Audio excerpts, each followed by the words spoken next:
They asked me to give a presentation about the use of rendered proteins in aquaculture. What I'm going to do is establish a relationship between aquaculture growth in Latin America and exports of U.S. protein meals. So I am not going to talk about aquaculture in general, more of a relationship of how that growth increases demand for animal proteins.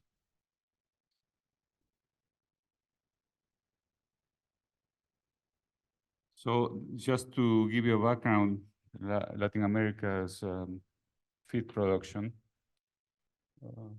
Okay, in 2022, Latin America produced almost 185 million metric tons. You can see here that there has been a constant growth over the years. Even during the pandemic, growth didn't stop because people still need to eat. So this table shows us different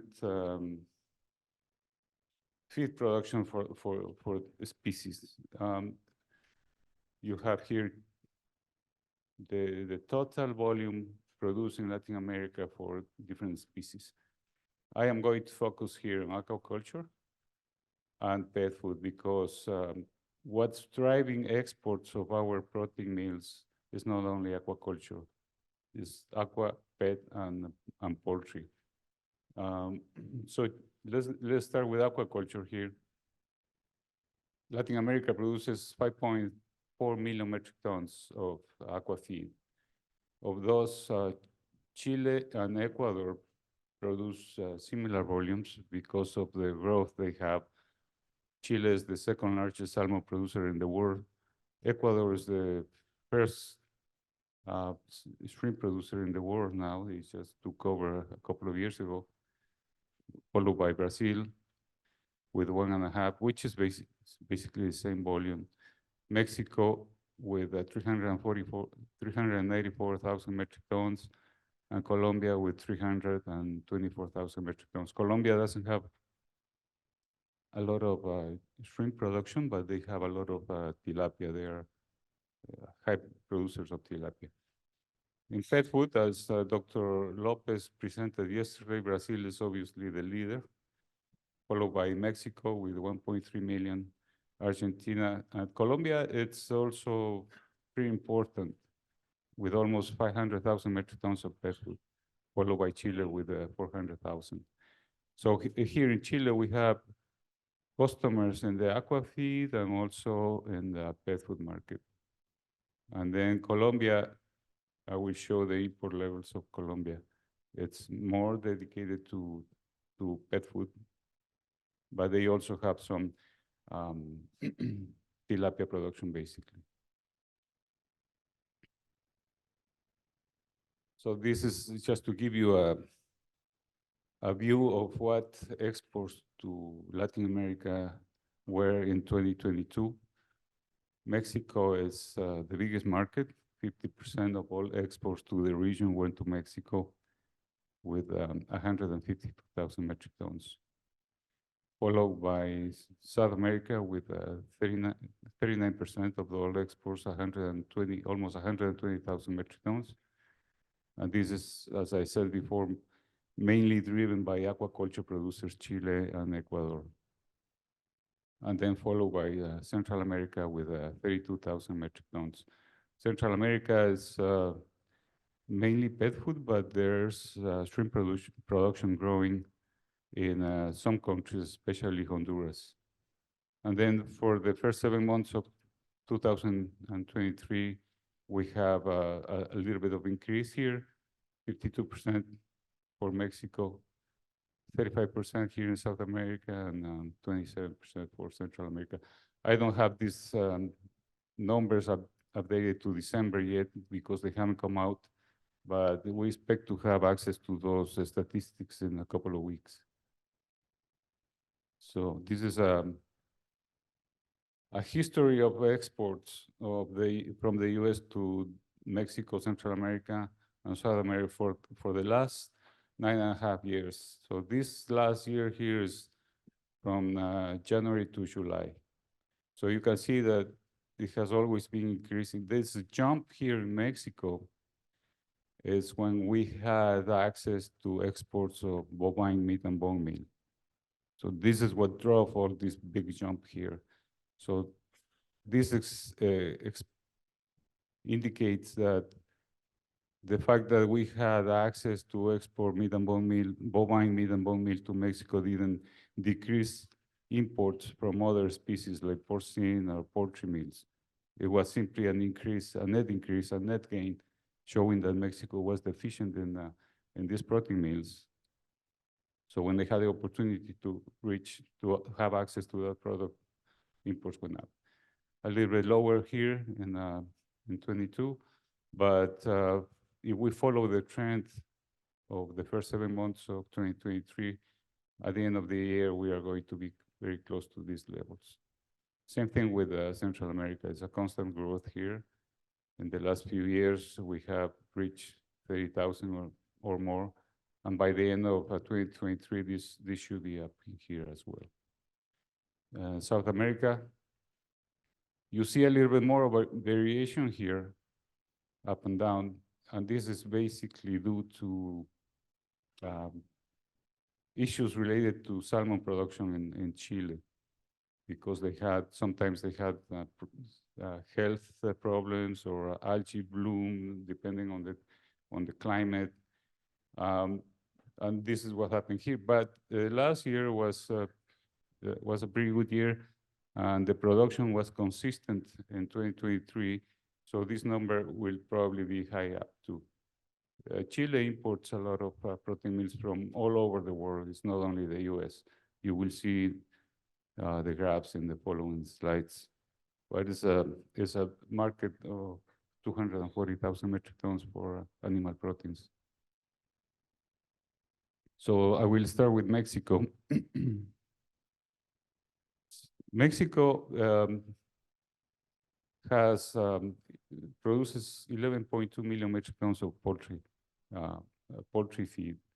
And this is one of the higher consumers of animal proteins. Why in poultry? Because the fact that Mexico is so close to the US, the animal proteins can be shipped by rail, and the freight's a lot cheaper than using containers for the rest of Central or South America. So that's why poultry feed is a big user of our products. Then we follow with pet food. Mexico produces 1.3 million metric tons. And aqua feed is about 400,000 metric tons. Mexico is still is growing slowly, but it's growing in shrimp production. They also have tilapia, etc. But the volume on aqua feed is not as high as the other countries. So this gives you an idea of different levels of imports per species. You can see here that access to bovine meat and bone meal just opened up in 2020. This happened in March of the year, but you have to register the rendering plants that will be exporting. So it actually took until June or July to have product coming in. That's why you see this only at 12,000 metric tons. But then it just increased continuously. And these numbers right here is just from January to July. So we have to pretty much multiply by 2 to have a rough idea of what will be happening by the end of the year. So in 2022, 14% of the imports were poultry meals, and then 58% porcine and 28% bovine. This level was basically going to pet food. Dr. Lopez yesterday mentioned that inflation is a big problem in Latin America. The region has the highest levels of inflation in the world, and this is affecting a little bit of pet food manufacturing, because Mexico is beginning to produce premium and even super premium products domestically produced. And for that, they use pet food grade poultry meals. With inflation rates that cause so many problems for consumers, they had to lower the quality of the product. So instead of demand for higher quality premium products, the customers started to buy something less expensive. So the volume of higher cost pet food went down, but it was replaced by something else, perhaps a cheaper product. So you can see here that poultry meal, that's basically pet food grade, went from 14% to 5% in the first 7 months of the year.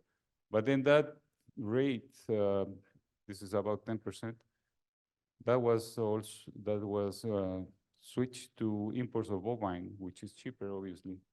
So you see that this 10% went here. So volume-wise is not being affected. Perhaps the value of imports will, because poultry byproduct meal is more expensive. So now we go to South America. I will start with Chile. These are Chile's exports of salmon. Chile is the second largest producer of salmon in the world. And in 2022, they exported 751,000 metric tons. But what we really care about is production. In 2022, they produced basically 1.04 million metric tons of fish. And in 2023, went up by about 3.5%, 1.08 million. And I mentioned earlier that aqua feed production is 1.6 million. So from that, we see that Chilean salmon producers have been replacing fish meat for a long time already. And they have been using animal protein meals. So Chile is a market for 240,000 metric tons of animal proteins from all suppliers. You can see that in 2022, Europe exported over 100,000. Neighboring Mercosur countries, mainly Brazil, 89,000, and the US, 46,000. And then from the first 7 months of the year, we had about 102,000. The interesting thing is that Chile granted market access to the US for porcine meat and bone meal. This happened in October of last year. And if you are interested in exploring this market, you can have the import requirements for Chile's porcine meat and bone meal in this APHIS site. And then you can also need to register the rendering plants that will be exporting to Chile. And we hope that the fact that we have now access to porcine meat and bone meal will allow us to increase this up. Still, Chile's market for 66,000 metric tons of porcine meal, which is quite important. Obviously, we have to be competitive. We have competition from Europe and from Mercosur. Mercosur is cheaper because they are close and the freights are a lot lower. And Europe is not so bad. Anyway, we will have to be competitive in prices in order to get access to this market.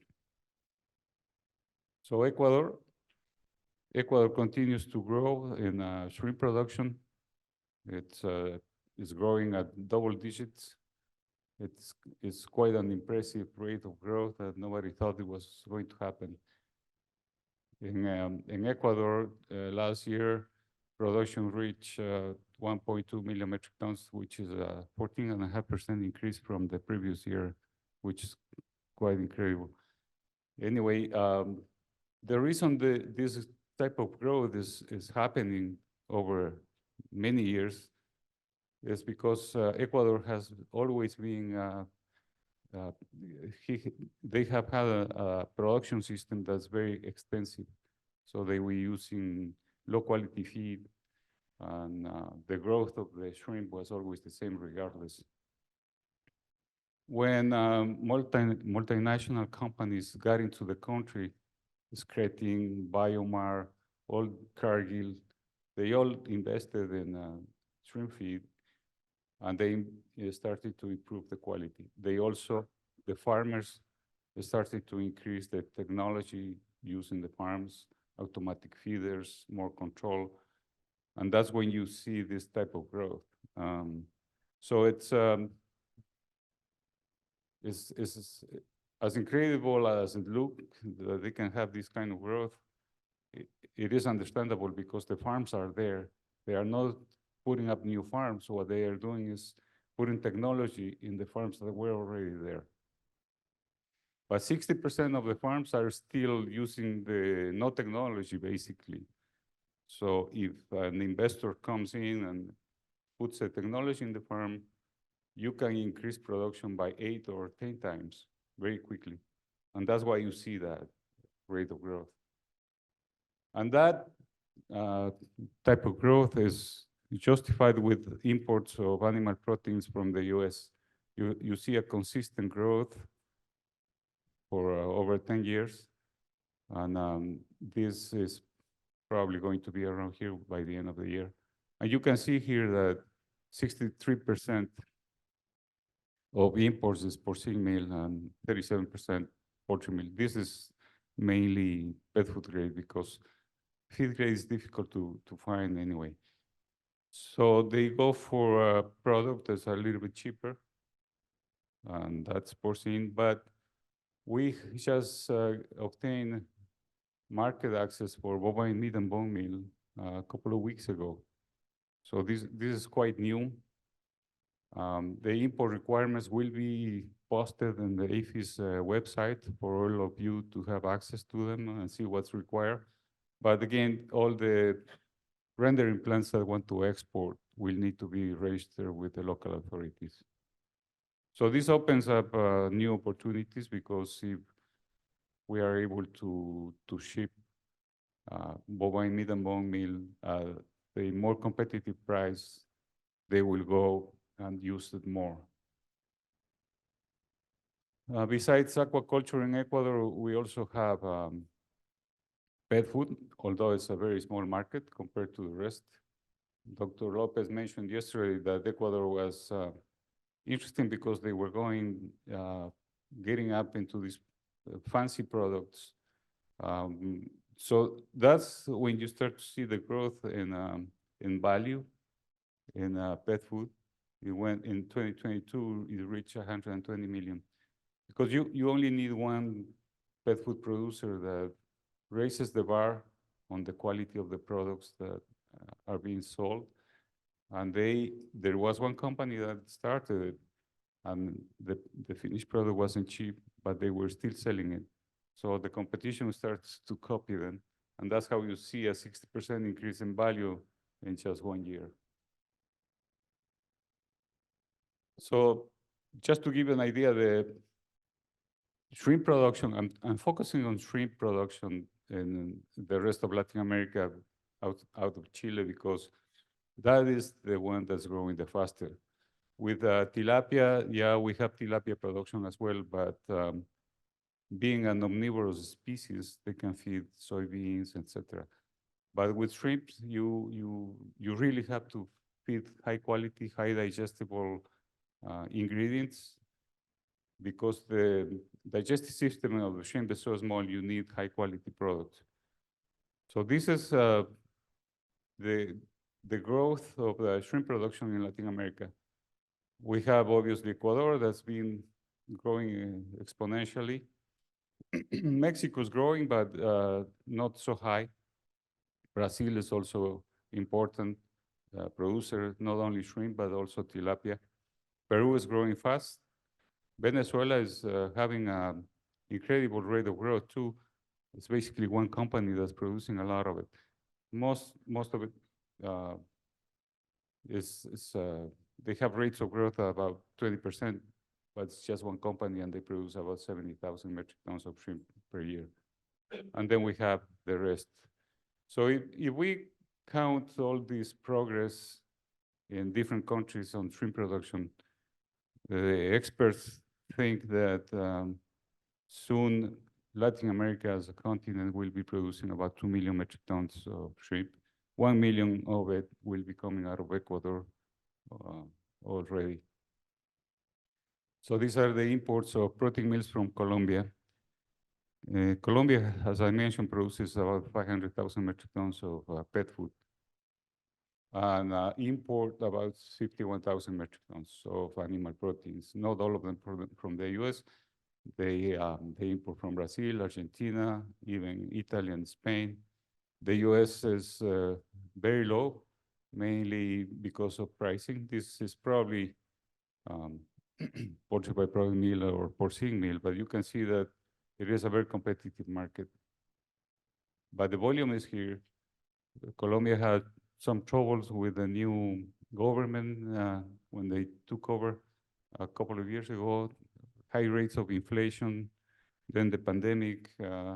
So before the new government and before the pandemic, Colombia was importing about 60,000 metric tons of animal proteins.